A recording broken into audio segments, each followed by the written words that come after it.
मनीष कुमार जी, हरिओम तत्सत।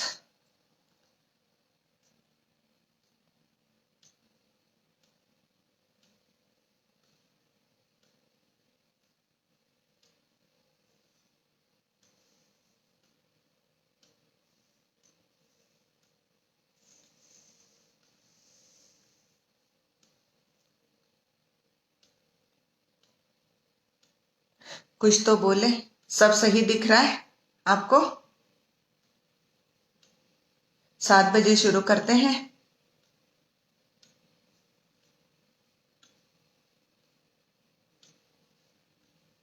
सुनाई दे रहा है क्या बराबर से?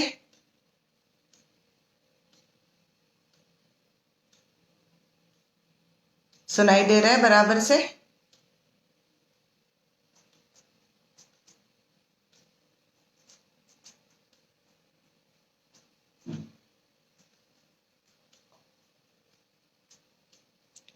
मैं बिल्कुल ठीक हूं। आप लोग सब कैसे हो?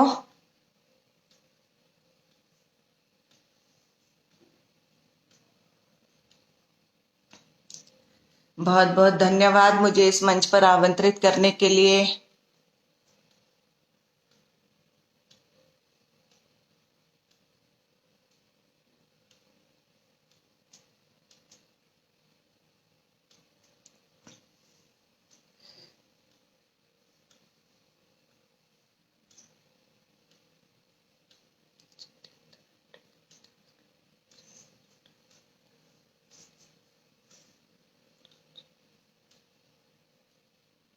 ठीक, शुरुआत करते हैं। 7 बज गई, शुरुआत करें।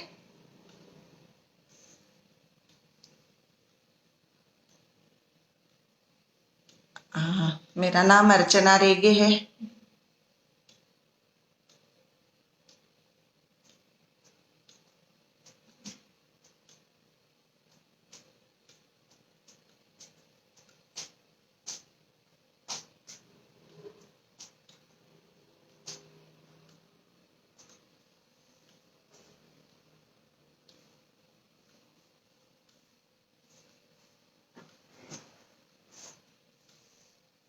शुरुआत करें।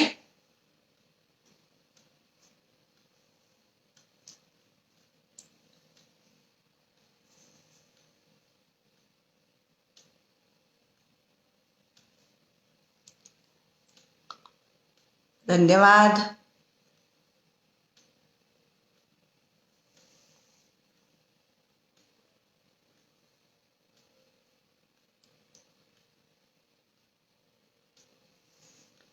शुरुआत करते हैं। हरिओम तत्सत, हरिओम तत्सत, हरिओम तत्सत।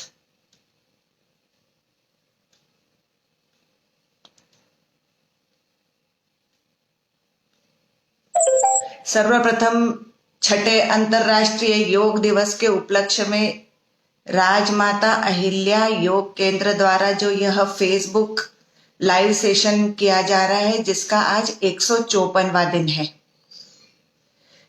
इसके लिए मैं राजमाता अहिल्या योग केंद्र का बहुत बहुत धन्यवाद करती हूं कि उन्होंने मुझे अतिथि वक्ता के रूप में आमंत्रित किया।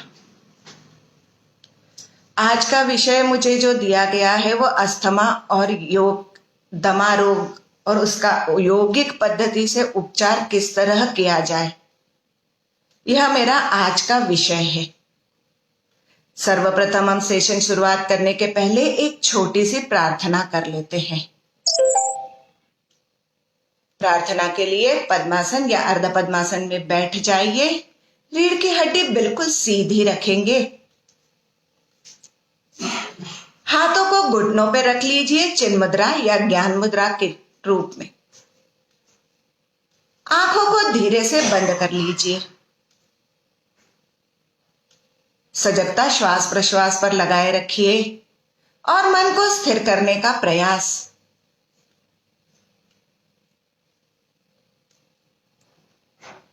शुरुआत करते हैं। ओम सहनाववतु सहनौ भुनक्तु सह वीर्यं करवावहे तेजस्विनावधीतमस्तु मा विद्विषावहे। ओम शांति शांति शांति। हरि ओम।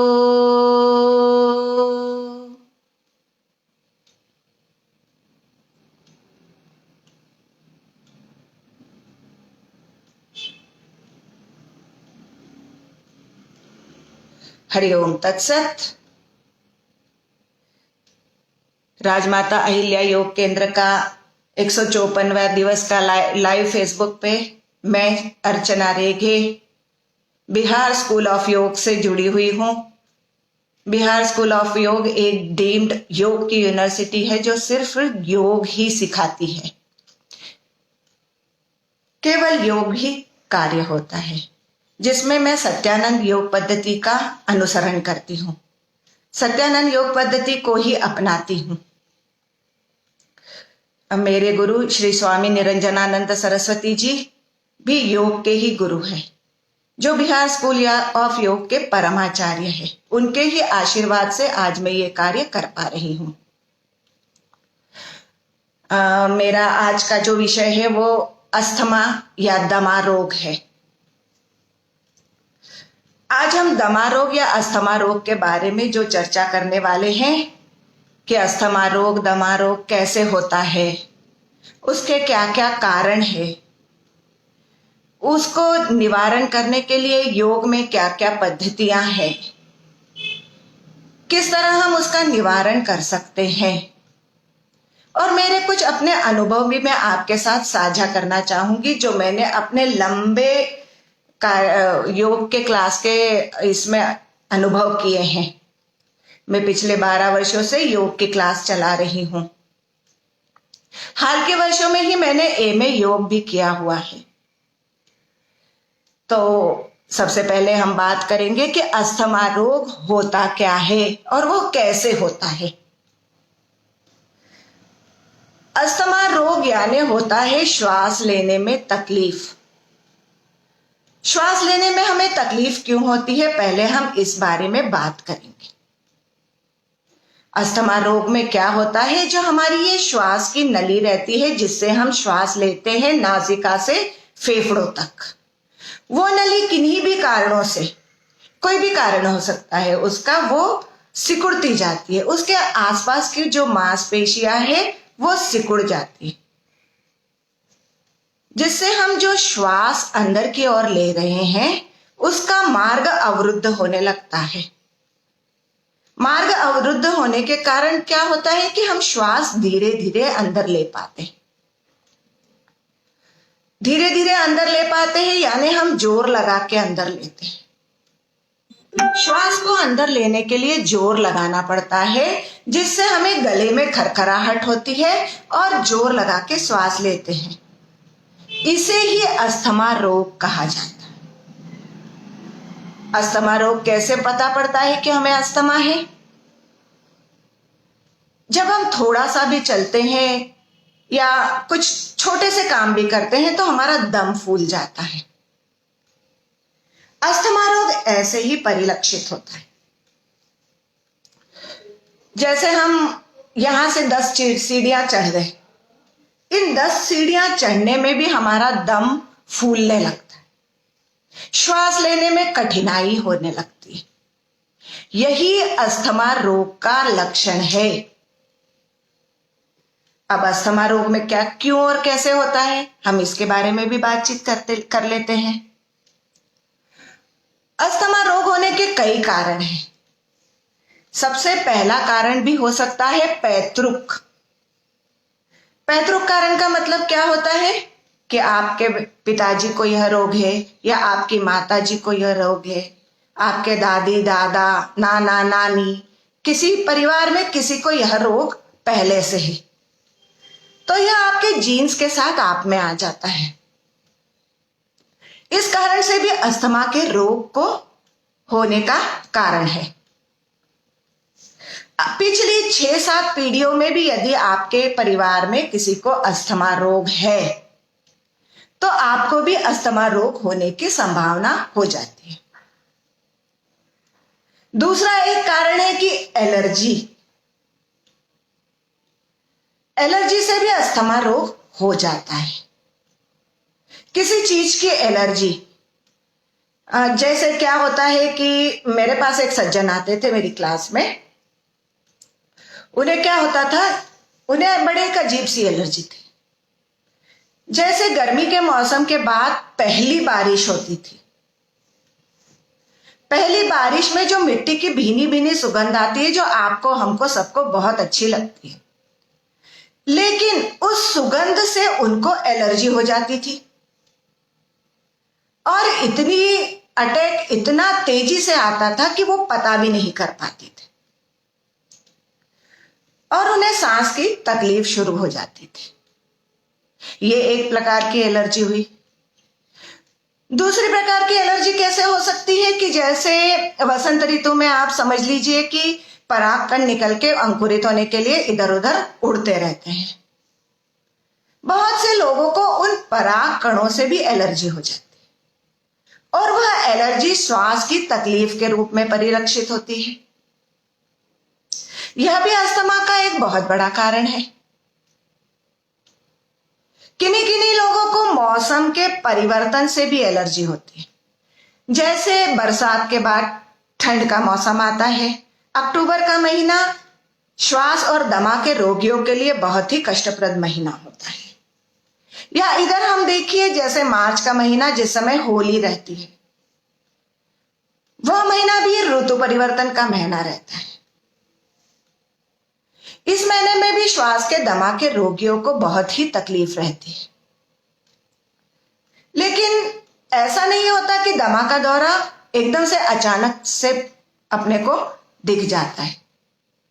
थकान पहले होती है, श्वास लेने में हल्की सी तकलीफ, चिड़चिड़ाहट, कफ का बनना धीरे धीरे बढ़ने लगता है। और दमा का मुख्य कारण तो यह भी है कि आपका कफ बाहर नहीं निकल पाता। इसे बाहर निकालने के लिए आप बहुत ही कोशिश करते हैं। अत्यधिक मानसिक तनाव भी दमा के रोग का एक मुख्य कारण है। छोटे मोटे तनाव तो जिंदगी में बहुत जरूरी होते हैं, उसके बिना आपका काम भी नहीं चल सकता। जैसे एक छोटा सा हम उदाहरण ले कि आज हमें ऑफिस में कुछ काम करना है,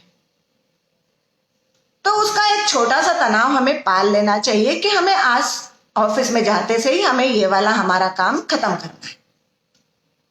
यदि आप ये छोटा सा तनाव रखते हैं तो आप बराबर से ऑफिस में जाके आपका वो काम निपटा देंगे। लेकिन जो बड़े तनाव होते हैं, जो आपके मन को विचलित करते हैं, जो आपके मन को बेचैन करते हैं, वो तनाव भी आपके अस्थमा रोग का कारण हो सकते हैं। तो हमें क्या करना है? हमें तनाव से बचने के उपाय ढूंढना पड़ेंगे। और योगाभ्यास में, योग में तनाव से बचने के बहुत सारे उपाय हैं। अभी हम आगे इस बारे में चर्चा भी करेंगे।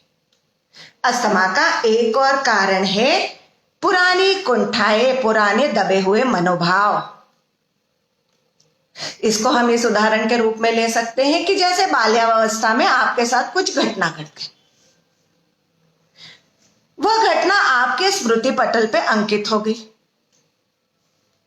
आपने उस घटना के बारे में अपनी कुंठा पाल ली। अब क्या होता है, जैसे आप बाल्यावस्था से प्रौढ़ावस्था में आते हैं या युवावस्था में आते हैं और युवावस्था से प्रौढ़ावस्था में जाते हैं, तो ये जो आप कुंठा आपके मन में घर कर गई है, वह कुंठा अस्थमा या दमा के रूप में परिलक्षित होने लगती। यह मानसिक कुंठाएं दमा का एक कारण भी हो सकती। तो हमें क्या समझ में आया कि दमा बहुत से कारणों से हो सकता है।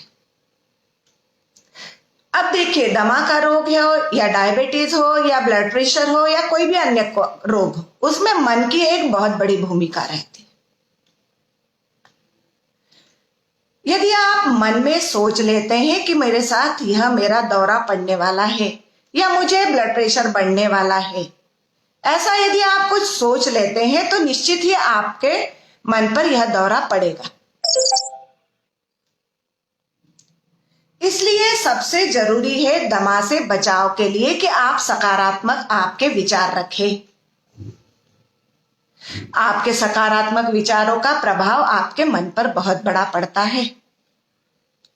रोग की उत्पत्ति और रोग के उपचार दोनों में आपके मन की एक बहुत बड़ी भूमिका है। यदि मन शांत चित्त रहेगा तो रोगों का आपके ऊपर जो आक्रमण है वो कम हो जाएगा। योग में मन को और शरीर को स्वस्थ रखने के बहुत सारे उपाय हैं। विभिन्न उपायों के द्वारा आप आपके शरीर को सुदृढ़ बना सकते हैं, मन को स्थिर बना सकते हैं। मेरे गुरु स्वामी निरंजनानंद जी कहते हैं कि योग केवल आसन और प्राणायाम नहीं है। योग एक संपूर्ण जीवन शैली है। यदि आपको आपके रोग से मुक्ति पानी है तो योग को अपनाइए। योग के जो 2 प्रथम चरण है, यम और नियम। आज के विषय से थोड़ा हटकर बात कर रही हूं, लेकिन बहुत ही उपयोगी बात। योग के जो प्रथम 2 चरण है, यम और नियम, उन्हें अपने जीवन में ढालने का प्रयास कीजिए। व्यवस्थित जीवन शैली को अपनाइए। यदि आप यम और नियम का पालन करते हैं तो आप सुखपूर्वक आनंदी जीवन बिता सकते हैं। आनंदित जीवन बिताने का एकमात्र मार्ग है योगाभ्यास, योग। पुनः अपने विषय पे आते हैं। चलिए, जब दमा या अस्थमा का दौरा पड़ता है, रोगी को सांस लेने में तकलीफ होने लगती है। वह क्या करता है? उठ के बैठ जाता है, सामने की ओर झुक के श्वास लेने की जोर जोर से कोशिश करता है। इस कोशिश में क्या होता है? उसका मेरुदंड आगे की ओर झुक जाता है, पसलियां दब जाती है और उसके फेफड़े भी दब जाते हैं। इस अवस्था से क्या होता है? वो जोर जोर से श्वास लेने की कोशिश करता है और जल्द ही थकान का अनुभव करता है। इस थकान के अनुभव से आदमी घबरा जाता है। क्या होता है? वो जब जोर से श्वास लेता है तो उसके आसपास की मांसपेशियां, छाती के श्वसन नली के आसपास की मांसपेशियां भी थकान का अनुभव करने लगती है। त्यागी जी नमस्ते, हरिओम तत्सत। क्या होता है? मांसपेशियों में थकान का अनुभव होने लगता है और रोगी घबरा जाता है। अब क्या हुआ? आपका मेरुदंड आगे झुक गया, तो आपके शारीरिक भंगिमा में भी एक त्रुटि आ गई। आपका मेरुदंड आगे की ओर झुक गया, पसलियां सिकुड़ गई। मेरुदंड हमारे शरीर में बहुत ही महत्वपूर्ण भूमिका निभाता है। मेरुदंड से बहुत सारी नाड़ियां निकलकर मस्तिष्क को संदेश प्रदान करने का काम करती है। अब ये नाड़ियां, यदि मेरुदंड झुका हुआ हो तो ये नाड़ियां दबी हुई रहेगी और अपने मस्तिष्क को संदेश पहुंचाने का कार्य कम हो जाएगा। आपके शरीर के गठन में एक भाव भंगिमा में एक त्रुटि आ जाएगी। अब अस्थमा के दौरे के समय हमारे नासिका की भी एक बहुत महत्वपूर्ण भूमिका रहती है। दौरे के समय क्या होता है? हमारी नासिका बंद हो जाती है क्योंकि उसमें बहुत सारा कफ आ जाता है और शरीर क्या करता है? कफ को निकालने की कोशिश करता है, लेकिन बंद नासिकाओं के कारण वह कफ निकल नहीं पाता। अत्यधिक कफ का उत्पादन होकर हमारी श्वास नली के चारों ओर वह इकट्ठा होने लगता है। इस स्थिति में क्या करता है आदमी कि मुंह खोल के श्वास लेने की कोशिश करता है। सामान्यतः जब हम नाक से श्वास लेते हैं तो जब श्वास हवा अंदर जाती है तो नासिका द्वारा वो हल्की सी गर्म हो जाती है, और जो हमारे नासिका में छोटे छोटे बाल है वह हवा को शुद्ध करके अंदर भेजते हैं। अस्थमा के दौरे में, दमा के दौरे में क्या होता है, आदमी मुंह से श्वास लेने लगता है तो ठंडी के ठंडी अशुद्ध हवा सीधे फेफड़ों की ओर जाने लगती है। इससे भी उसके कफ उत्पादन में वृद्धि हो जाती है। तो अब इससे कैसे बचा जाए? ऐसा नहीं है कि आपको अस्थमा है और आप योगाभ्यास करने लगे तो आप तुरंत ही ठीक हो जाएंगे। आपको लगातार प्रयत्न पूर्वक, धैर्य पूर्वक अभ्यास करते रहना पड़ेगा। और योग यही कहता है कि धैर्य पूर्वक निरंतर अभ्यास करने से निश्चित ही आपको स्वास्थ्य की प्राप्ति होगी। तो अब हम कहां पहुंचे कि अस्थमा से, दौरे से बचने के लिए हम सुधार की ओर धीरे धीरे कैसे बढ़े। तो दौरे के कारण जो हमारी सबसे पहले शारीरिक भंगिमा खराब हो गई है उसे दुरुस्त करेंगे। उसे दुरुस्त करने के लिए आसन सबसे अच्छा उपाय है। आसन के लिए हम क्या करते हैं? सबसे पहले हम अपने बैठने के तरीके को बदलना है। यदि आप कुर्सी पर बैठते हैं तो योग यह आपको सजेस्ट करता है, यह सलाह देता है कि आप नीचे वज्रासन में या अर्ध पद्मासन में, पद्मासन में बैठने की कोशिश कीजिए। इससे क्या होगा कि आपका मेरुदंड बिल्कुल सीधा रहने लगेगा। आपका जो ये ऐसे श्वास लेने के कारण दौरे के दौरान जो आपका पीठ में एक छोटा सा कुबड़ जैसा निकल गया है, उससे बचने के लिए आप पहले कुर्सी पर बैठना बंद कर दीजिए। यदि बिल्कुल आवश्यक हो, आप काम पे जाते हो, ऑफिस में बैठते हो, तो आपको कुर्सी पर बैठना जरूरी हो जाता है। ऐसी दशा में क्या करेंगे, जैसे ही आपके पीठ का दर्द शुरू हो, आपका पीठ का दर्द शुरू हो, आप पीछे बैठकर सीधे हो जाइए। आप क्या करिए कि आपका मेरुदंड बिल्कुल सीधा रख लीजिए और बिल्कुल आराम से पीठ को आराम देने का प्रयास कीजिए। जब आप आराम पा लें तो पुनः अपना काम करना शुरू कर दीजिए।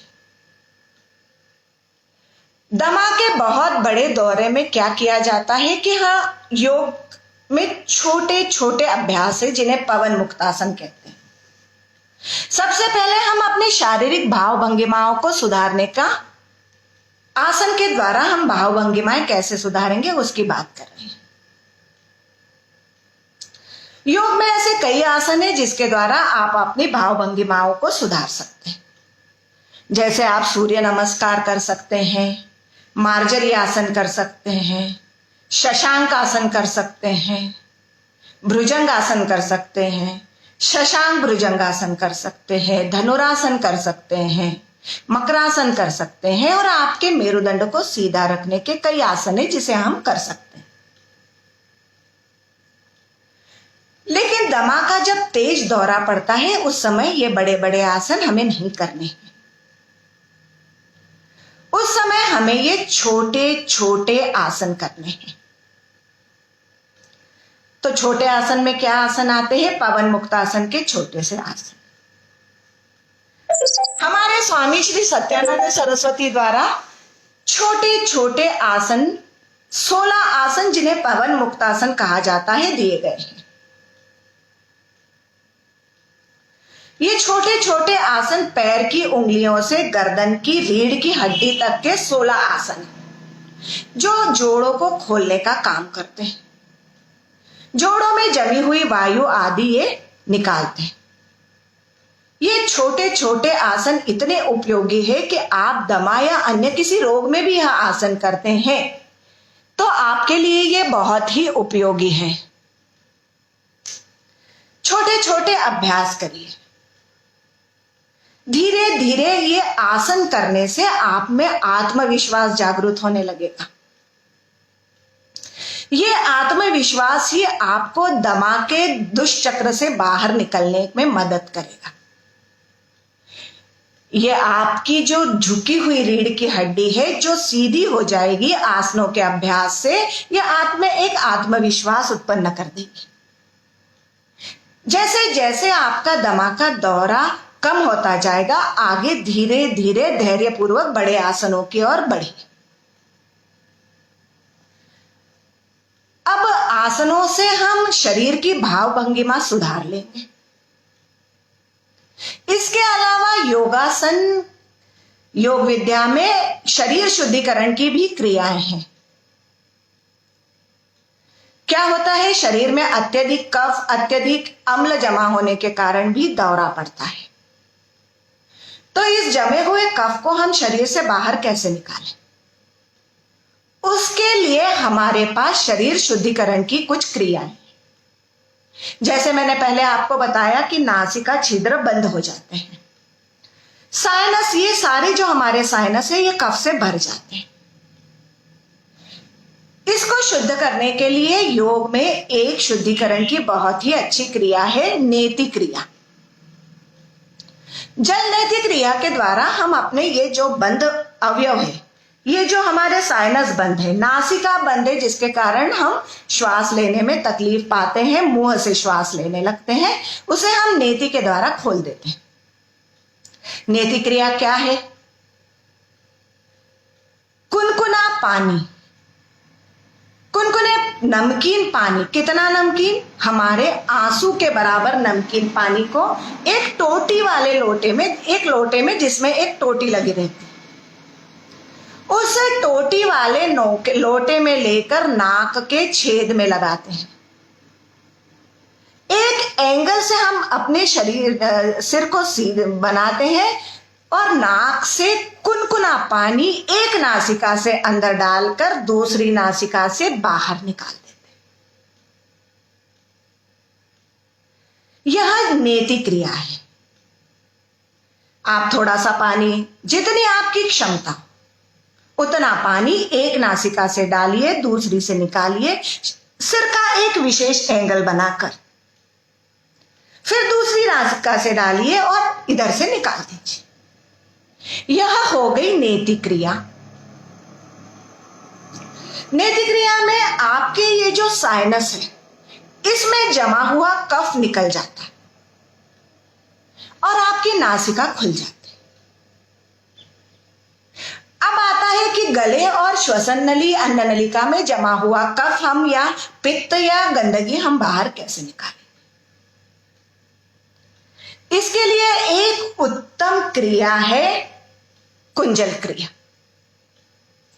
कुंजल क्रिया क्या होती है? आप गुनगुना पानी, नमकीन गुनगुना पानी आप पीजिए।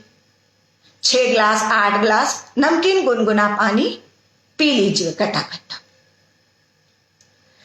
और थोड़ा आगे की ओर झुककर अपनी 2 उंगलियां गले में डालिए। गले में जो छोटी जीभ होती है ना, उसे छुइए।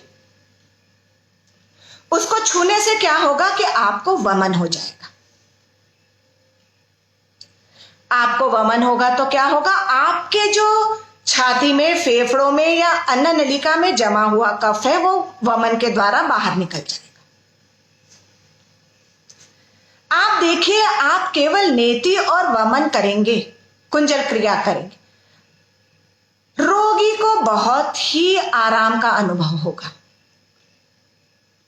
उसी समय आप आराम का अनुभव करने लगेंगे।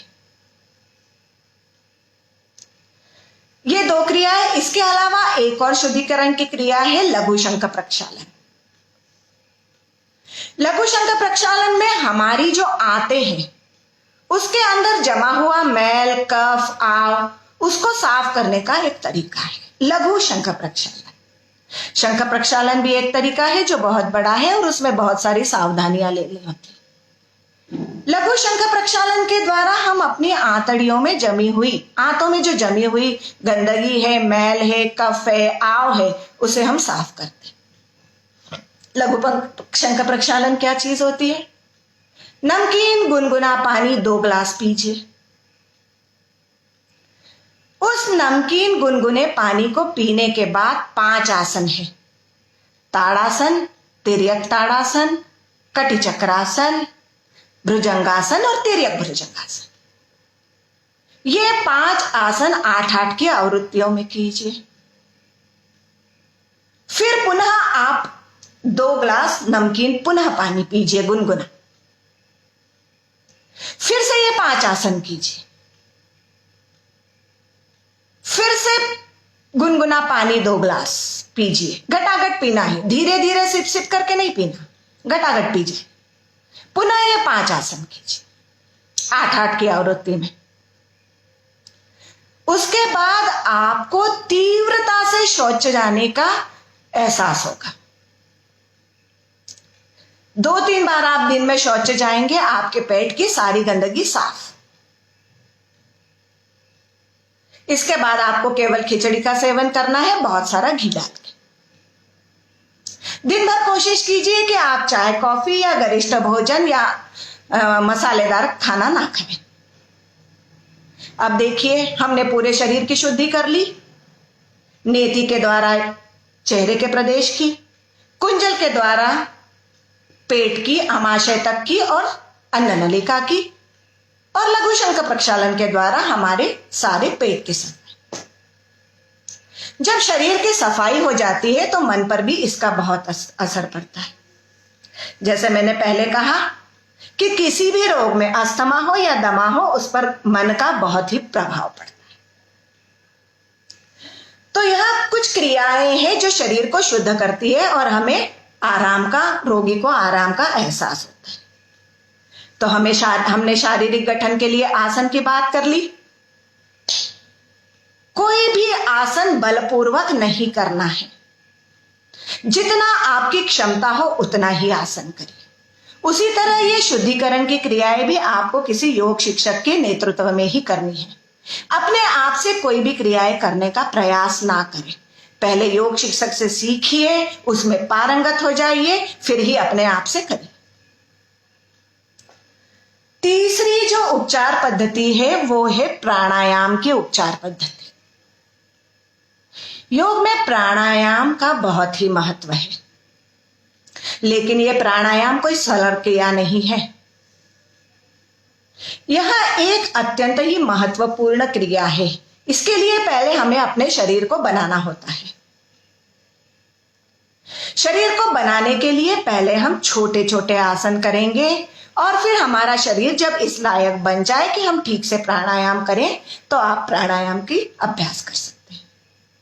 शुरुआत में रोगी को जब दौरा पड़ता है तो वो प्राणायाम बिल्कुल नहीं कर सकता, उसे करना भी नहीं चाहिए।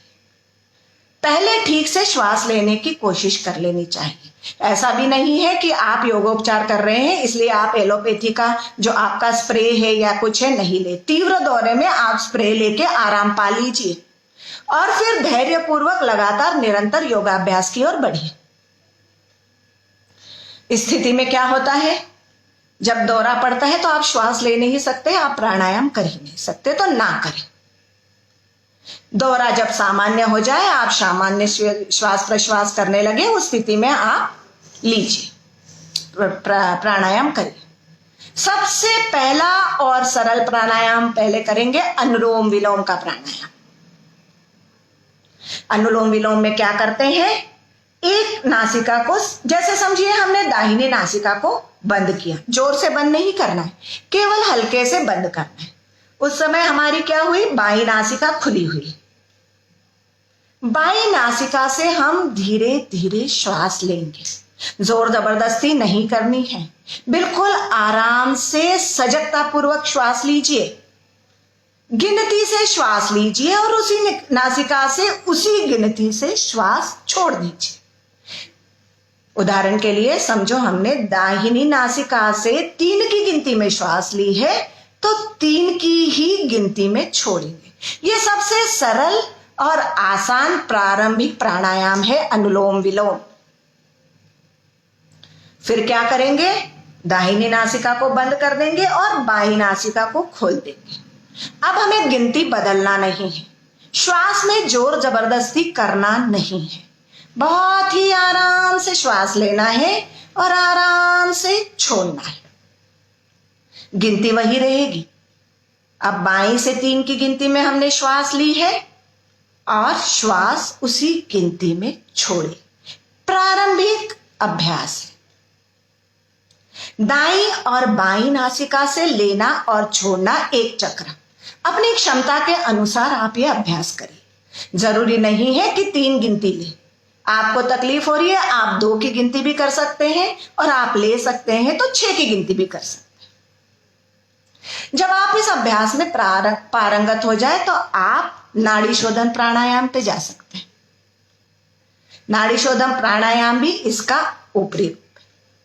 नासाग्र मुद्रा लगाई जाती है। नासाग्र मुद्रा दोनों उंगलियां आईब्रो सेंटर पे और अंगूठे और रिंग फिंगर से नाकों को खोलना और बंद करना किया जाता है। इसमें क्या होता है कि यदि हम एक नाक को बंद करते, दाहिनी नाक से यदि दिन का समय है, सुबह कर रहे हैं तो दाहिनी नाक से श्वास शुरुआत कीजिए सूर्य नाड़ी से, और यदि शाम का समय है तो चंद्र नाड़ी से बाईं ओर से शुरुआत कीजिए।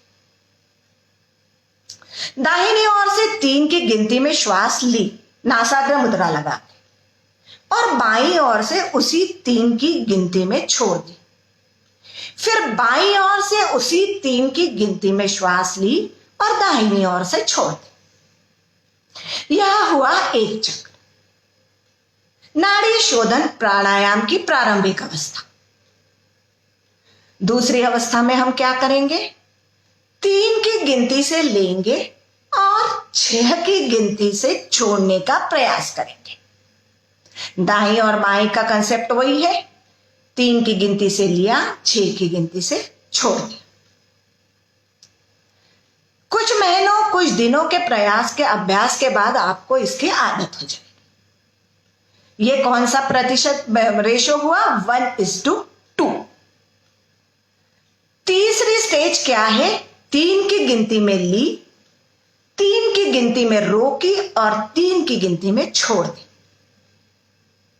लेकिन दमा के तुरंत दौरे के बाद हमें यह अभ्यास नहीं करना। हमें धीरे धीरे 1 महीना, 2 महीने, 3 महीने के बाद हम नाड़ी शोधन के प्राणायाम के अभ्यास पे आते हैं। उसके पहले हमें अनुलोम विलोम करते रहना है। मैं पुनः कह रही हूं, सारे अभ्यास योग शिक्षक के निर्देशन में ही करिए। इसी तरह नाड़ी शोधन की तीसरी, चौथी, 5वीं, 6ठी अवस्थाएं होती है। यह अभ्यास से धीरे धीरे आप साल, 2 साल, 3 साल में इन अवस्थाओं में पहुंच सकते हैं। अब नाड़ी शोधन प्राणायाम में आप आगे बढ़ते बढ़ते 1:4:4 पे चले जाते हैं।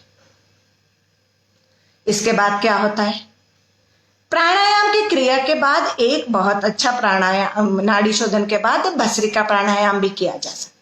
भस्त्रिका प्राणायाम क्या है, बलपूर्वक श्वास को छोड़ना, बलपूर्वक श्वास को ले। लेकिन कुशल योग निर्देश शिक्षक के निर्देशन में ही आपको भस्त्रिका प्राणायाम करना है। अपने मन से शुरुआत में पढ़ के या देख के करने का प्रयास ना करें। कपालभाति क्रिया भी एक शुद्धिकरण की क्रिया है जो आप इसमें की जा सकती है। यह सभी जो आसन और प्राणायाम बताए हैं वह सभी रोगों में या सामान्य स्वास्थ्य के लिए भी बहुत उपयोगी है। आप सामान्य स्वास्थ्य की प्राप्ति के लिए भी यह सारे अभ्यास कर सकते हैं। लेकिन पुनः मैं कह रही हूं, देख के ना करें, पढ़ के ना करें। पहले किसी शिक्षक के साथ करें, उसमें पारंगत हो जाए, उसके बाद ही अपने मन से करिए। मैं यह भी नहीं कह रही हूं कि शिक्षक के साथ ही लगातार करते रहिए। अपने आप से करना है, आपकी अपनी इच्छा शक्ति से करना है। कपालभाति प्राणायाम भी इस रोग के लिए, दमा और अस्थमा के रोग के लिए बहुत उपयोगी। ऐसा नहीं है कि आप 1 या 2 दिन में इस रोग से मुक्ति पा लेंगे, बिल्कुल नहीं है।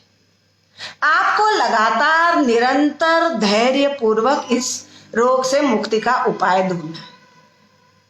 अस्थमा रोग से मुक्ति यानी आपकी औषधियों पे जो डिपेंडेंसी है, औषधियों पे जो आप डिपेंड रहते हैं, उससे मुक्ति पाना है। चलिए, कपालभाति के बाद अब शरीर और मन और मस्तिष्क से तनाव कैसे हटाएं, इसके लिए भी योग में एक बहुत ही तनाव को, विश्रांति को प्राप्त करने का बहुत अच्छा उपाय है शवासन या योग निद्रा।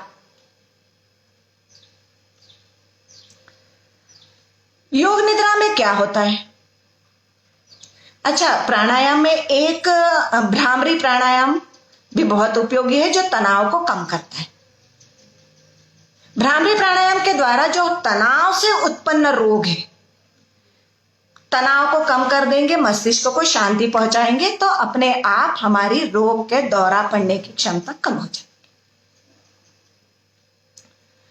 तो तनाव को कम करना और विश्रांति को पाने के लिए भी जो योग में विधियां हैं, शवासन की विधि है, आप योग निद्रा कर सकते हैं, आप ध्यान के कुछ छोटे छोटे अभ्यास कर सकते हैं, श्वास प्रश्वास पर अपना ध्यान लगाकर आप अपने केवल श्वास प्रश्वास को नियंत्रित कर सकते हैं।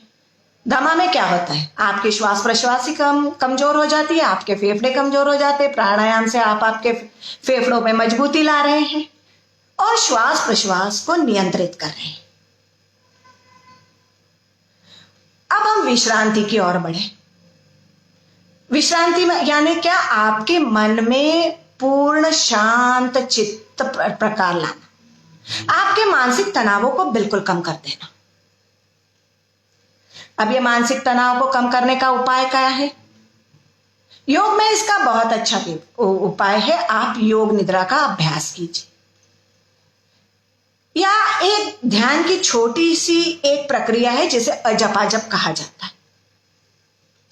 अजपाजप होता है पहले श्वास पे ध्यान केंद्रित करना और फिर उसके साथ मंत्र को जोड़ के मंत्र को उच्चारण करना मानसिक रूप से। इसे ही अजपाजप कहा जाता है। योग निद्रा क्या है? पूरे शरीर के प्रत्येक अंग को शिथिल कर देना। योग निद्रा की अलग अलग विधियां हैं। शुरुआत में आपको यह विधियां करने में कठिनाई का अनुभव होगा, तो शुरुआत में आप क्या कीजिए? केवल शवासन से शुरुआत कीजिए। केवल शवासन में पड़े रहने का अभ्यास कीजिए। रोग के उपचार में आपको किसी भी रोग के, अस्थमा की बात करें या हम किसी और रोग की बात करें, तनाव को हटाना सबसे पहले जरूरी है। और आज की भागदौड़ भरी जिंदगी में अनेक तनाव है जो अनेक रोगों को जन्म दे रहे हैं। तो सबसे पहले शवासन करेंगे। शवासन से शुरुआत करेंगे। पैर के अंगूठे से लेके एक एक अंग पर जाते हुए हम अपने पूरे शरीर को शिथिल कर देंगे। यह हुआ शवासन। इसकी अगली स्टेज होती है योग निद्रा। योग निद्रा में पहले क्या करते हैं कि इसी तरह से शरीर के एक एक अंग को शिथिल करते हुए शारीरिक तनाव को कम करते हैं। इस शारीरिक तनाव को कम करते हुए हम धीरे धीरे मानसिक तनाव की ओर चलते हैं। अब योग निद्रा की भी बहुत सारी विधियां हैं। प्रारंभिक विधि तो यही है कि सबसे पहले आप शारीरिक शिथिलता प्राप्त करें और उसके बाद श्वास प्रश्वास पर नियंत्रण प्राप्त करें। ऐसे धीरे धीरे अगली विधि है विजुअलाइजेशन करना, चक्रों पे ध्यान देना। ये बहुत सारी ऐसे अलग अलग योग निद्रा की स्टेजेस। अब ये सारी स्टेजेस धीरे धीरे आएगी। आपको साल, 2 साल, 3 साल तक लग सकते हैं, लेकिन धैर्य पूर्वक, मैं बार बार कह रही हूं, योगाभ्यास धैर्य पूर्वक कह रही है। आप निश्चित रूप से आप रोग से मुक्त हो जाएंगे, निश्चित रूप से, लेकिन धैर्य बनाए रखें। धैर्य बनाए रखना योगाभ्यास के लिए जरूरी है। आप एलोपैथी की दवाइयां लेते हैं तो क्या होता है? उस समय के लिए, जैसे आपने स्प्रे लिया, आपको दमा का अटैक पड़ा, आपने स्प्रे लिया, उस समय कुछ समय के लिए वो स्प्रे के द्वारा आपकी जो सिकुड़न है वो कम हो गई और आपकी श्वास नली खुल गई। श्वास नली खुल गई तो आपने श्वास प्रश्वास लेना शुरू कर दिया और आपने अच्छा अनुभव किया। लेकिन पुनः वो जो कारण दमा के कारण है वो आपको पुनः दमा के दौरे में ढकेल सकते। तो इसके लिए केवल और केवल योगाभ्यास द्वारा उपचार करना ही एक ऐसी पद्धति है जो आपको दमे से, अस्थमा से छुटकारा दिला सकती। मेरा निजी अनुभव है कि योगाभ्यास द्वारा आप दमे के दौरों से छुटकारा पा सकते हैं। कुछ वर्ष पूर्व मेरे कक्षा में एक लेडी आती थी, बुरी तरह के अस्थमा से पीड़ित थी। उसे हर रोज अस्थमा का दौरा आता था। शाम हुई नहीं कि वह घबराने लगती थी कि अब मुझे अटैक आने वाला है, अब मुझे अटैक आने वाला है। जैसे ही मैं लेटूंगी मुझे अटैक आएगा। इस घबराहट के कारण उसे हर रोज अटैक आता था और वह इतनी कमजोर हो गई थी, इतनी स्नायु दुर्बल हो गई थी कि उसे घर में काम करने में, चलने में भी कठिनाई अनुभव होने लगती थी। संपर्क किया, उसे किसी ने सलाह दी कि आप योगोपचार कीजिए। मेरी कॉलोनी में ही रहती थी, मेरे घर के पास रहती थी। तो हमने क्या किया, मैं उसके घर जाके उसको पहले पवन मुक्तासन के 16 आसन कराए, सिर्फ 10 मिनट। उस 10 मिनट में भी वो बुरी तरह से थक जाती थी। ये 10 मिनट के आसन लगातार महीना, सवा महीना तक हम करते थे। कुछ नहीं किया, केवल पवन मुक्तासन के 16 आसन। धीरे से उसको अनुलोम विलोम प्राणायाम डाल दिया और रोज की योग निद्रा। कुल मिला के आधे घंटे का सेशन होता था, पवन मुक्तासन, अनुलोम विलोम और योग निद्रा। महीना, सवा महीने के अंदर उसका दौरा रोज करने की जगह अल्टरनेट हो गया। एक दिन आता था, एक दिन नहीं आता था, कभी एक के बाद दूसरे दिन आ भी जाता था। शरीर में भी ताकत आई थोड़ी सी, फिर वह क्लास में आने लग गई। धीरे धीरे उसके अभ्यास हम बढ़ाते थे। साल भर लगा उसे बड़े अभ्यास करने में और नाड़ी शोधन प्राणायाम तक आने में। रोज योग निद्रा का अभ्यास होता था, रोज पवन मुक्तासन होते थे, 1-2 बड़े आसन होते थे और छोटा सा एक ध्यान का अभ्यास। कुल मिला के धीरे धीरे उसकी अवधि बढ़ा के हमने साल भर में 1 घंटा कर दी और आज 5 साल हो गए। 5 साल में उसे दमा का एक भी अटैक नहीं आया।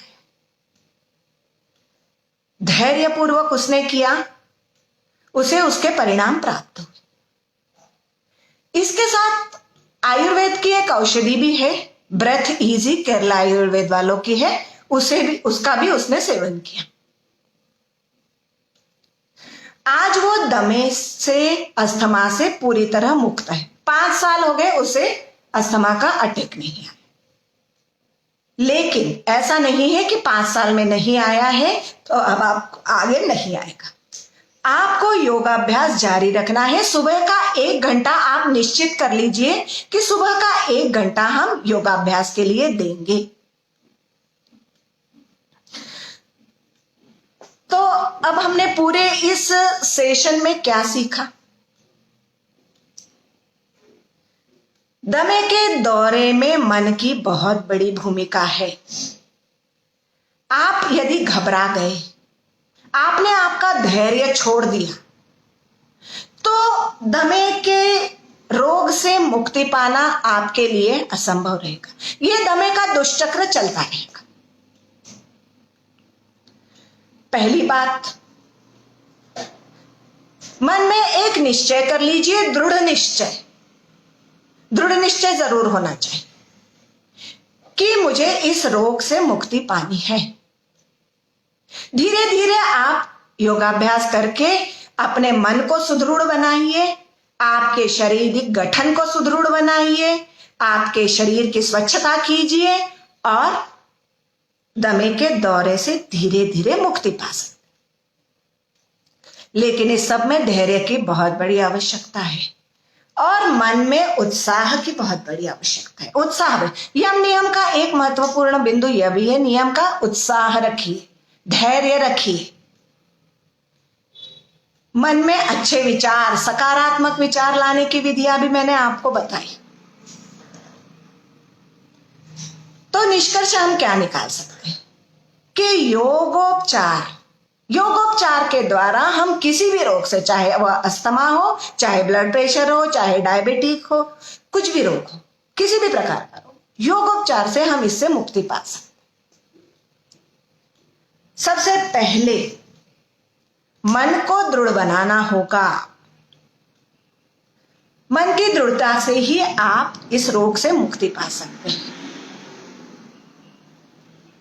तो हमने यह क्या निष्कर्ष निकाला कि दमे के दौरे से मुक्ति पाने के लिए हमें अपने शारीरिक गठन को आसनों के द्वारा सुधारना है। आसन कौन कौन से हैं? शुरुआत में आप छोटे छोटे पवन मुक्तासन करिए। पवन मुक्तासन के बाद आप धीरे से कुछ बड़े ताड़ासन, तिर्यक ताड़ासन, कटी चक्रासन की ओर बढ़िए। धीरे से सूर्य नमस्कार डालिए। पहले सूर्य नमस्कार का एक ही चक्र डालिए, 1 2। धीरे धीरे 2 3 4 महीने की अवधि में आप सूर्य नमस्कार के चक्रों को बढ़ाएं। मार्जरी आसन कीजिए। मार्जरी आसन मेरुदंड के लिए आसन है। मेरुदंड को लचीला बनाइए ताकि उससे निकलने वाली सभी नाड़ियां जो मस्तिष्क की ओर जाती है लचीली हो जाए और आपके संकेतों का संप्रेषण ठीक से हो सके। सूर्य नमस्कार के बाद आप भुजंगासन भी सूर्य नमस्कार में आ जाता है। शशांक आसन करने की कोशिश कीजिए जिसमें मेरुदंड सामने की ओर झुकता है और आगे की ओर खिंच जाता है। पेट के आंतरिक अंगों पर दबाव पड़ता है। आप शशांक भुजंग भी कर सकते हैं, आप धनुरासन भी कर सकते हैं, लेकिन धनुरासन जब आप पर्याप्त रूप से लचीले हो जाए उसके बाद ही धनुरासन का अभ्यास करें। शरीर शुद्धिकरण की क्रियाएं कीजिए। नेतिकरण से शुरुआत कीजिए। जल नेति, सूत्र नेति ना करें। शुरुआत में जल नेति करें। कुनकुने नमकीन पानी से नाक के द्वारा नाक के भाग की सफाई। कुंजल क्रिया करिए। जल नेति आप रोज कर सकते हैं। एक्सट्रीम ठंड या एक्सट्रीम गर्मी हो तो ना करें। ये सभी शुद्धिकरण की क्रियाएं एक्सट्रीम मौसम के इसमें ना करना चाहिए। अधिक बहुत ज्यादा गर्मी हो तो ना करें, बहुत ज्यादा ठंड हो तो ना करें। शुद्धिकरण की लघु शंख प्रक्षालन आप महीने में 1 आध बार या 2-3 महीने में 1 आध बार करें। यह रोज करने की क्रिया नहीं है। कुंजल क्रिया भी आप सप्ताह में 1 बार करें, रोज करना नहीं। तो हमारा कैप्सूल क्या बना? सवेरे उठते से ही शौच आदि से निवृत्त हो जाइए। 1 घंटा अपने लिए जरूर निकालिए, चाहे आप किसी रोग से पीड़ित हो अथवा ना हो। सुबह का 1 घंटा रोज निकालिए। मैं यह नहीं कह रही हूं कि आप 5 बजे उठ के अभ्यास कीजिए। शुरुआत में यह आपके लिए बहुत कठिन है, रोगी हो या स्वस्थ व्यक्ति हो। धीरे धीरे आप अपने आप से सुबह 5 बजे उठने लगेंगे। 1 घंटा निकालिए, सिर्फ 1 घंटा। आपके 24 घंटे में 1 घंटा आपके लिए दीजिए। आपके ऊपर किसी भी रोग का आक्रमण निश्चित तौर पे कम हो जाएगा यदि आप योग अभ्यास करते हैं। सुबह उठिए, शौच आदि से निवृत्त हो जाइए, पेट को खाली रखिए। सुबह पानी पी के अपना शौच आदि से निवृत्त हो गए और फिर अभ्यास करना शुरू किया। यदि आप नेति या कुंजल करते हैं तो सबसे प्रथम वही कर लीजिए। लघु शंख प्रक्षालन 2-3 महीने में 1 बार करना है, नहीं करना है निरंतर। नेति कर ली, नेति के बाद अपने अभ्यास करना शुरू कर दिए। सबसे पहले ताड़ासन, तिर्यक ताड़ासन, कटी चक्रासन करके शरीर को थोड़ा सा मूवमेंट दे दीजिए। उसके बाद सूर्य नमस्कार डालना शुरू करेंगे हम। सूर्य नमस्कार डालने की भी अपने तरीके हैं, अपनी विधियां हैं। मैं अभी आपको डाल के बता भी सकती हूं, लेकिन आप अभी मेरे बताने से सीख नहीं पाएंगे। उसके लिए आपको एक योग शिक्षक की आवश्यकता होगी, और योग शिक्षक के बिना आप अपने मन से अभ्यास करने का प्रयास ना करें। आपकी यदि भावभंगिमाएं गलत होगी, आपके पोस्चर गलत होंगे, तो आप समझ नहीं पाएंगे कि आप गलत कर रहे हैं। तो इससे फायदे की जगह आपको नुकसान ज्यादा होगा। तो शुरू के कुछ महीने, 2 महीने, 4 महीने योग शिक्षक की सहायता ले लीजिए। उसके बाद जब आप सीख जाए, आपको आपके पोस्चर, आपके एंगल बराबर से समझ में आ जाए, तो आप खुद करिए। मैं यह नहीं कर रही हूं कि लगातार आप योग शिक्षक की सहायता लेते रहिए, लेकिन आपको आसनों का पोस्चर समझने के लिए योग शिक्षक की जरूरत शुरुआत में होगी। पढ़ के या टीवी पे देख के ना करें, कृपया ना करें। चलो, तिर्यक ताड़ासन, कटी चक्रासन कर लिया, सूर्य नमस्कार कर लिए, 1 चक्र 2 चक्र अपनी क्षमता के अनुसार। योगाभ्यास में यह ध्यान रखना है कि अपनी क्षमता से अधिक नहीं करना है, थकना नहीं है। यदि आप थक जाएंगे तो वो आपका व्यायाम हो जाएगा, योग अभ्यास नहीं रहेगा। हम योगाभ्यास कर रहे हैं जिससे हम आनंदित महसूस करें, थकान नहीं। चलिए, सूर्य नमस्कार हो गए। सूर्य नमस्कार के बाद निश्चित रूप से श्वास सामान्य होने तक शवासन करिए। शवासन में आपको 5 मिनट 7 मिनट लेटना ही है सूर्य नमस्कार के बाद। सत्यानंद योग पद्धति आपको यह सलाह देती है कि आप प्रत्येक आसन के बाद कुछ सेकंड रुककर अपनी श्वास प्रश्वास सही कर लीजिए। एक के बाद एक लगातार आसन ना करें। अस्थमा के प्रारंभिक दौरों में ये बड़े बड़े आसन हमें नहीं करने हैं। केवल छोटे छोटे पवन मुक्तासन के जो 16 आसन है, जोड़ों में जमी हुई वात को निकालने वाले, वही करेंगे हम। और धीरे धीरे अभ्यास बढ़ाते हुए हम 3 महीने 4 महीने में सूर्य नमस्कार पर पहुंच जाएंगे। शरीर की भंगिमा को सुधारने के लिए आसन। इसके बाद आता है प्राणायाम। मतलब सुबह उठ के हम शौचादि से निवृत्त होके हमने पहले शुद्धिकरण क्रिया कर ली, नेति आप रोज कर सकते हैं। उसके बाद हमने आसन कर लिए। शुरुआत में प्रार्थना जरूर कीजिएगा, मन को योगाभ्यास पे स्थिर करने के लिए शुरुआत में प्रार्थना। फिर कुछ योगाभ्यास कर लिए। बड़े बड़े आसन हमें शुरुआत में नहीं करने हैं जब तक हमारा शरीर लचीला नहीं हो जाता। आपके शरीर में लचीलापन लाने के लिए साल भर भी लग सकता है। धैर्य के साथ करते रहिएगा। शरीर लचीला होने के बाद आप प्राणायाम करिए। प्राणायाम की शर्त क्या है कि आप स्थिर बैठकर प्राणायाम कर सके। इसके लिए हमें पहले आसनों का अभ्यास करना जरूरी है। जब हम आसनों का अभ्यास करते हैं तभी हम स्थिरता पूर्वक बैठने की क्षमता प्राप्त कर सकते हैं, तब तक नहीं। फिर प्राणायाम के अभ्यास पहले अनुलोम विलोम से हमने शुरू किया। अनुलोम विलोम में पारंगत हो जाने के बाद हमने नाड़ी शोधन के अलग अलग जो हमारे ये है उससे शुरू किया। अनुलोम विलोम कपालभाति कम करना है। सत्यानंद योग पद्धति कहती है कपालभाति केवल आप ठंड के दिनों में करें। कपालभाति बहुत 200, 300, 400, 500 नहीं करना है। किसी भी हालत में हमारी पद्धति द्वारा यही बताया गया है कि 20-20 की आवृत्तियों के 3 चक्र सामान्य स्वास्थ्य के लिए पर्याप्त है। आप इस 20-20 की आवृत्तियों के 3 चक्र कपालभाति कर लीजिए। आपके जब आपका अनुलोम विलोम या नाड़ी शोधन हो जाए उसके बाद ठंड के दिनों में आप कपालभाति कीजिए और गर्मी के दिनों में आप शीतली या शीतकारी प्राणायाम कर लीजिए। उसके बाद भ्रामरी प्राणायाम करिए। गुंजन की आवाज के साथ भरी हुई श्वास को छोड़ ये कर लीजिए। इसके बाद थोड़ी देर शवासन में लेट के उदर श्वसन या वक्ष श्वसन कर लीजिए।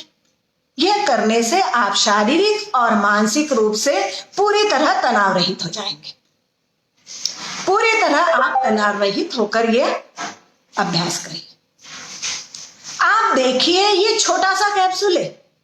मैंने 1 घंटा कहा, लेकिन शुरुआत में आप सिर्फ आधा घंटा करिए, 15 मिनट करिए और धीरे धीरे देखिए आप 1 घंटे में यह अभ्यास करने लगेंगे। दमा के दौरे में भी यही अभ्यास करना है। कठिन आसन नहीं करना है दौरे के समय, कठिन आसन बिल्कुल नहीं, छोटे छोटे पवन मुक्त आसन। धीरे धीरे आप देखेंगे कि आपके दमा या अस्थमा का दौरा की जो फ्रीक्वेंसी, जैसे आपको ठंड के दिनों में रोज पड़ रहा है, आप लगातार अभ्यास करते जाइए, लगातार। साल भर के बाद, हो सकता है 2 महीने के बाद, आपको सबको अलग अलग समय में प्रभाव पड़ेगा। आप धीरे धीरे आपके दौरे की फ्रीक्वेंसी का जो रोज पड़ता था वो 1-2 दिन के बाद पड़ेगा, धीरे धीरे 4-6 दिन के बाद पड़ेगा, साल 2 साल के बाद आप देखेंगे कि आपका दमा पूरी तरह समाप्त हो गया। योगाभ्यास के द्वारा आप आपके शरीर को इतना स्वस्थ और मजबूत बना लेते हैं कि आपको ये छोटी छोटी एलर्जीज और थकान और मानसिक जो आपको तकलीफें होती है उस सब से आप मुक्ति पा लेते हैं। एक अच्छा स्वास्थ्य प्राप्त करने का अधिकार सबको है। आपके 24 घंटों में से 1 घंटा आप जरूर निकालिए, ये मेरा आपसे अनुरोध है। तनाव से मुक्ति पाइए और दौरे से मुक्त हो जाए। छोटा सा एक कैप्सूल दिया हुआ है, सुबह उठ के शुद्धिकरण क्रियाएं कीजिए। ये अस्थमा के रोगी के लिए है।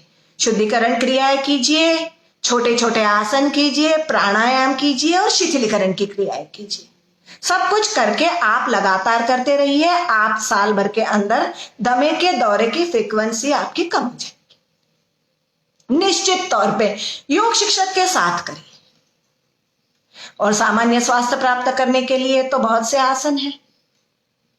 केवल आसन ही नहीं, प्राणायाम भी करिए, शिथिलीकरण के ध्यान के आसन भी करिए और इस यौगिक जीवन पद्धति को अपनाइए तो आप प्रसन्नता पूर्वक आपका जीवन यापन कर सकेंगे। तो इसी के साथ मैं पुनः राजमाता अहिल्या योग केंद्र का बहुत बहुत धन्यवाद करती हूं कि उन्होंने मुझे इस मंच पर आने के लिए आमंत्रित किया और मुझे यह मंच प्रदान किया। और आप सभी का आभार व्यक्त करती हूं कि जो आपने मुझे इतना अच्छी तरह से सुना। तो आप निश्चित जान लीजिए कि योगाभ्यास के द्वारा आप किसी भी रोग से धीरे धीरे मुक्त हो सकते हैं। एक छोटी सी प्रार्थना के साथ हम अपना सत्र समाप्त करते हैं। हाथ घुटनों पर रखिए, 3 बार ओम मंत्र का उच्चार करेंगे और प्रार्थना। श्वास अंदर खींचिए,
शांति पाठ।